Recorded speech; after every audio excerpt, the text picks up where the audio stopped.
How to log out on Viber. Hello and welcome to my channel, and today I will tell you how easy it is to exit your account in Viber. Everything is very simple, you just need to follow me step by step to avoid any mistakes. The only way out of our account is to delete all the data from our account, and now I will show you how to do it. First, go to the Viber app and open the More option in the lower right corner. Next, click on the Settings option and immediately open the Account option. Then click on the Viber Backup option. If you don't want to lose your data, photos and videos after deletion, then you just need to click on the Backup of your data. In the event you to return your account, all your data will remain the same. After, close the Viber app and open the Settings app. Next, click on the General option and immediately on the iPhone storage option. Please note the sections are performed on the iPhone device. After you go to the iPhone storage, you need to scroll down the screen and find the application Viber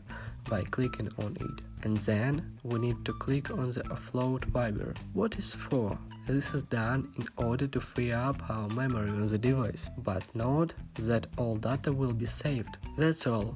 I hope it was helpful for you. Thank you for watching.